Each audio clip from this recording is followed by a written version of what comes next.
Assalamu alaikum. Welcome back to our channel Farhana Designer. I hope all are fine. ரீசெண்டாக நான் customise பண்ண ஒரு semi bridal blouse டிசைனோட full tutorial தான் இந்த வீடியோவில் நான் ஷேர் பண்ணியிருக்கேன். ஸோ வீடியோவை ஸ்கிப் பண்ணாமல் ஃபுல்லாக பாருங்கள். கண்டிப்பாக இன்ட்ரெஸ்டிங் அண்ட் யூஸ்ஃபுல்லாக இருக்கும். இந்த ஸ்லீவ் டிசைன் நான் எப்படி ஒர்க் பண்ணியிருக்கேன்றதை ஸ்டெப் பை ஸ்டெப்பாக நம்ம இப்போ பார்க்கலாம். ஆக்சுவலாக இந்த டிசைன் வந்து நான் ஃபஸ்ட்டே ட்ரேசிங் எல்லாமே பண்ணிட்டேன். பட் ட்ரேசிங் வீடியோ நிறைய ஷார்ட்ஸில் நான் அப்லோட் பண்ணியிருக்கிறதுனால இந்த வீடியோவை நான் ட்ரேசிங் கிளிப் ஆட் பண்ணலை.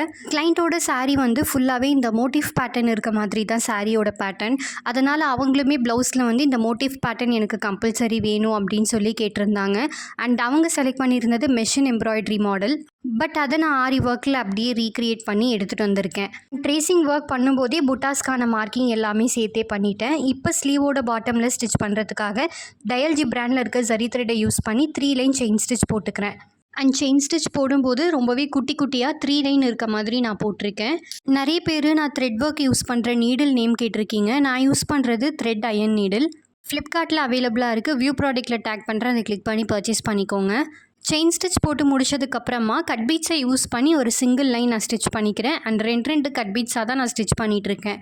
அண்ட் நான் யூஸ் பண்ணுற பீட்ஸோட பிராண்ட் பார்த்தீங்கன்னா பூர்ணிமா பிராண்ட் தான். இந்த பிராண்ட் பீட்ஸ் எல்லாமே ரொம்ப நல்லாயிருக்கும். அண்ட் இதோட நேம் வந்து மைக்ரோ கட் பீட்ஸ். இப்போ நான் மைக்ரோ கட் பீட்ஸை யூஸ் பண்ணி ஒரு லைன் வந்து ஸ்டிச் பண்ணிட்டேன். இதுக்கப்புறமா மோட்டிஃபில் வந்து நம்ம ஒர்க் பண்ண போகிறோம். இப்போ மோட்டிஃபில் ஒர்க் பண்ணுறதுக்கு நான் சுகர் பீடை யூஸ் பண்ணி தான் மோட்டிஃப் வந்து ஃபில்லிங் பண்ண போகிறேன். நீங்கள் சுகர் பீடுக்கு பதில் micro cut beads or whatever ஜர்தோசி எது வேணாலும் நீங்கள் வந்து யூஸ் பண்ணிக்கலாம். அது எல்லாமே உங்களோட சாய்ஸ் தான். சுகர் பீடை நான் ஸ்டிச் பண்ணும்போது கர்வ் லைன் வரும்போது சிங்கிள் சுகர் பீடாக வச்சு தான் நான் ஸ்டிச் பண்ணிக்கிறேன். எந்த ஒர்க்கில் நீங்கள் கர்வ் லைன் பேட்டர்ன் மாதிரி வருதுனாலுமே நீங்கள் சிங்கிள் பீடாக வச்சு ஸ்டிச் பண்ணும்போது அந்த ஃபினிஷிங் உங்களுக்கு பர்ஃபெக்டாக வரும்.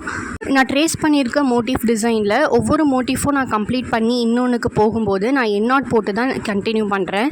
அண்ட் நான் பீட் ஸ்டிச் பண்ணுறதுக்கு யூஸ் பண்ணுற நீடிலை பற்றியுமே நிறைய பேர் ரிப்பீட்டடாக கேட்குறீங்க. இது வந்து உட்டன் அயன் நீடில். இந்த நீடில் ஆக்சுவலாக ஜர்தோசி ஸ்டிச்சிங்க்கு தான் மெயினாக யூஸ் பண்ணுவாங்க. பட் நான் ஸ்டார்டிங்லேருந்து இந்த நீடில் யூஸ் பண்ணி பீட்ஸு எல்லாமே இதுலேயே நான் வந்து ஸ்டிச் பண்ண பழகிட்டேன். அதனால் எல்லோரும் யூஸ்வலாக யூஸ் பண்ணுற பீட்ஸ் அயன் நீடில் நான் ஒர்க்கில் அவ்வளோவா யூஸ் பண்ணவே மாட்டேன். இப்போ இந்த மோட்டிவ் ஃபுல்லாகவே நான் சுகர் பீடை கொடுத்து ஃபில்லிங் பண்ணதுக்கப்புறமா தென் என்ன ஒர்க் பண்ணலாம் அப்படின்றத பற்றி பார்க்கலாம். இப்போ மோட்டிவ் பக்கத்தில் வந்து நான் லீவ் ஷேப்பில் 3 லைன் மாதிரிலாம் வந்து ட்ரேஸ் பண்ணியிருக்கேன் இல்லையா, அதில் வந்து நம்ம ஒர்க் பண்ணணும். இப்போ பார்த்தீங்கன்னா மோட்டிவ் ஃபுல்லாகவே சுகர் பீடை கொடுத்து நான் ஸ்டிச் பண்ணிட்டேன். தென் திரும்பவும் நான் மைக்ரோ கட் பீட்ஸை யூஸ் பண்ணி நான் மார்க் பண்ணியிருக்க leave shape and 3 line work எல்லாத்துலேயுமே சீக்வன்ஸெல்லாம் யூஸ் பண்ணி கொஞ்சம் ஒர்க் பண்ண போகிறோம். இந்த ஒர்க்லையுமே நான் திரும்பவும் மைக்ரோ கட் பீட்ஸ் தான் யூஸ் பண்ணியிருக்கேன். பிகாஸ் லீவ் ஷேப் எல்லாம் குட்டியாக இருக்கிறதுனால மைக்ரோ கட் பீட்ஸ் யூஸ் பண்ணால் தான் கம்ஃபர்டபுளாக இருக்கும். ஏன் அந்த உட்டன் நீடில் நான் 9 கட் பீட்ஸ் வந்து லோட் பண்ணிக்கிறேன். 9 கட் பீட்ஸ் எதுக்கு பார்த்தீங்கன்னா லீவ் ஃபில்லிங்க்கு. எப்போவுமே நம்ம கரெக்டான மெஷர்மெண்ட் வச்சு பண்ணோன்னா தான் எல்லா ஃபில்லிங்குமே உங்களுக்கு வந்து சேம் ஃபினிஷிங்கில் தெரியும். நீடில் நோட் பண்ண 9 கட் பீட்ஸும் ஒரு லீவ் ஃபில்லிங்க்கு கரெக்டாக இருக்கும். இப்போ நான் ஸ்டிச் பண்ணுற மாதிரி ஃபஸ்ட்டு ஒரு 3 பீட்ஸ் ஸ்டிச் பண்ணிக்கோங்க. திரும்பவும் பேக் ஸ்டிச்சை போட்டுட்டு திரும்பவும் 3 கட் பீட்ஸ் அண்ட் ஃபைனலி திரும்பவும் பேக் ஸ்டிச் போட்டுட்டு 3 கட் பீட்ஸ். இந்த மாதிரி ஸ்டிச் பண்ணும்போது உங்களுக்கு லீவ் ஷேப் அப்படியே பர்ஃபெக்டாக வரும். நீங்கள் லீஃபோட சைஸ் வந்து இதை விட கொஞ்சம் பெருசாக நீங்கள் ஒர்க் பண்ணுறீங்கன்னா 4 கட் பீட்ஸை யூஸ் பண்ணி 3 லைன் ஸ்டிச் பண்ணுங்கள். 3 லைனுக்கு மேலே நீங்கள் அதிகமாக யூஸ் பண்ணும்போது கண்டிப்பாக அது லீவ் ஃபினிஷிங்காகவே தெரியாது. இப்போ லீவ் ஸ்டிச் போட்டதுக்கப்புறமா 3 லைன் மார்க்கிங் மாதிரி பண்ணியிருக்க பிளேஸில் இப்போ திரும்பவும் சீக்வன்ஸை யூஸ் பண்ணி ஸ்டிச் பண்ண போகிறோம். இப்போ நீடில் 2 கட் பீட் ஒரு சீக்வன்ஸ்னு 3 டைம் வந்து நீங்கள் லோட் பண்ணிக்கோங்க. நான் வீடியோவில் ஷோ பண்ணுறதை பார்த்தாலே உங்களுக்கு தெரியும். இப்போ 3 லைன் மார்க்கிங் போட்டிருக்க ரைட் சைடில் ஒரு சீக்வன்ஸ் 2 கட் பீட், அதே மாதிரி லெஃப்ட் சைட்லையும் ஒரு சீக்வன்ஸ் 2 கட் பீட், ஃபைனலாக சென்டர்லையும் ஒரு சீக்வன்ஸ் 2 கட் பீட் ஸ்டிச் பண்ணி எண்ணாட் போட்டுக்கிறேன். இதே மாதிரி நான் லீவ் ஷேட் ட்ராப் பண்ணியிருக்கிறதுக்கு கட் பீட்ஸை யூஸ் பண்ணி லீவ் ஃபில்லிங்கும் 3 லைன் மார்க் பண்ணியிருக்கிறது இந்த மாதிரி ஹாஃப் பூட்டாஸ் ஒர்க்கும் நான் போட்டு ஃபுல்லாகவே கம்ப்ளீட் பண்ணிக்கிறேன். நான் யூஸ் பண்ணியிருக்க கட் பீட்ஸுக்கு பதில் நீங்கள் லீவ் ஃபில்லிங்க்கு ஜர்தோசியுமே யூஸ் பண்ணிக்கலாம், சுகர் பீடும் யூஸ் பண்ணிக்கலாம். எல்லாமே உங்களோட சாய்ஸ் தான். இப்போ நான் எப்படி ஸ்லீவோட பாட்டமில் ஒர்க் பண்ணியிருக்கேனோ சேம் அதே மாதிரி ஸ்லீவுக்கு சென்டரில் ட்ரேஸ் பண்ணியிருக்கேன். அந்த மோட்டிவ் வித் லீவ் ஃபில்லிங்லையுமே நான் ஒர்க் வந்து கம்ப்ளீட் பண்ணிடுறேன். பார்த்தீங்கன்னா ஸ்லீவோட பாட்டம்லையும் சென்டர்லையும் சேம் ஒர்க் நான் கம்ப்ளீட் பண்ணிட்டேன்.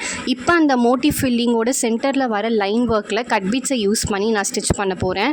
இப்போ சென்டரில் வர அந்த லைன் பேட்டர்ன்லையுமே நீங்கள் இந்த மைக்ரோ கட் பீட்ஸ் யூஸ் பண்ணுறதுக்கு பதில் நான் முன்னாடி சொன்ன மாதிரி ஜர்தோசி, sugar bead, sequins with bead combination எப்படி வேணாலும் உங்களுக்கு பிடிச்ச மாதிரி நீங்கள் கஸ்டமைஸ் பண்ணிக்கலாம். பட் கிளைண்ட் செலக்ட் பண்ணியிருந்த கேட்லாகில் என்ன இருந்துச்சோ அதை நான் அப்படியே வந்து ரீக்ரியேட் பண்ணியிருக்கேன். இப்போ இந்த சென்டர் லைன் ஒர்க் ஃபுல்லாக கம்ப்ளீட் பண்ணதுக்கப்புறமா புட்டா ஸ்டிச் பண்ணுறதுக்கு ஒரு சீக்வன்ஸ் 4 சுகர் பீட் ஒரு சீக்வன்ஸ்னு ஃபஸ்ட்டு நான் ஸ்ட்ரைட்டாக ஸ்டிச் பண்ணிக்கிறேன். இப்போ இங்கே எண்ணாட் போட்டதுக்கப்புறமா ப்ளஸ் ஷேப்பில் திரும்பவும் நான் வந்து ஒரு சீக்வன்ஸ் 2 சுகர் பீட், அதுக்கப்புறம் குட்டியாக ஒரு லாக் ஸ்டிச் நடுவில் போட்டுட்டு திரும்பவும் 2 சுகர் பீட் ஒரு சீக்வன்ஸ்னு நான் ஸ்டிச் பண்ணியிருக்கேன். நான் வாய்ஸ் ஓவரில் சொல்கிறத விட நீங்கள் வீடியோவாக பார்க்கும்போது கண்டிப்பாக உங்களுக்கு ஈஸியாக புரியும்னு நினைக்கிறேன். இப்போ இந்த ஸ்லீவ் ஒர்க் ஆல்மோஸ்ட் 90% கம்ப்ளீட் பண்ணியாச்சு. கிளைண்ட் எக்ஸ்ட்ராவாக கீழே வந்து ஹேங்கிங் பீட்ஸ் கேட்டிருந்தாங்க. ஆல்ரெடி நம்ம சேனலில் நிறைய வீடியோஸ் வந்து நான் ஹேங்கிங் ஸ்டிச் பண்ணுறதை பற்றி அப்லோட் பண்ணியிருக்கேன். அதனால் இந்த வீடியோவில் நான் கிளிப் வந்து ஆட் பண்ணலை. இந்த ஸ்லீவுக்கு கீழே நான் கிறிஸ்டல் ஹேங்கிங் பீட்ஸ் நம்ம பேஜோட ஒன் ஆஃப் தி மோஸ்ட் ட்ரெண்டிங்கானது இல்லையா, அதை தான் அவங்களுமே வந்து கேட்டிருந்தாங்க. மைக்ரோ கட் பீட்ஸை யூஸ் பண்ணி நான் அதையும் கம்ப்ளீட் பண்ணியிருக்கேன். அண்ட் இந்த ப்ளவுஸோட பேக் நெக் டிசைனுமே இந்த வீடியோ எண்ணில் ஆட் பண்ணியிருக்கேன். ஸோ வீடியோவை ஸ்கிப் பண்ணாமல் நீங்கள் ஃபுல்லாக பாருங்கள். அந்த பேக் நெக் டிசைனும் உங்களுக்கு பிடிச்சிருக்கா அப்படின்றத மறக்காமல் கமெண்ட்ஸில் நீங்கள் ஷேர் பண்ணுங்கள். அண்ட் கிளைண்ட் வந்து பேக் நெக் பேட்டர்ன் கொஞ்சம் யூனிக்காக வேணும் அப்படின்னு சொன்னதுனால பேக்கில் பேட்டர்ன் நெக் போட்டுட்டு அதுக்குள்ளேயுமே கொஞ்சம் ஹேங்கிங் பீட்ஸ் எல்லாமே நியூ மாடலாக நான் கஸ்டமைஸ் பண்ணியிருக்கேன். கட் ஒர்க் மெத்தடில் தான் இந்த பேக் நெக் வந்து நான் கம்ப்ளீட் பண்ணியிருக்கேன். Already cut work method shorts வீடியோவில் நான் அப்லோட் பண்ணிட்டேன். வேணுன்றவங்க மறக்காமல் செக் அவுட் பண்ணி பாருங்கள். இந்த வீடியோ உங்களுக்கு யூஸ்ஃபுல்லான டுட்டோரியலாக இருந்துச்சுன்னா மறக்காமல் லைக் அண்ட் சப்ஸ்கிரைப் பண்ணிக்கோங்க. தேங்க்ஸ் ஃபார் வாட்சிங். See you all in next video.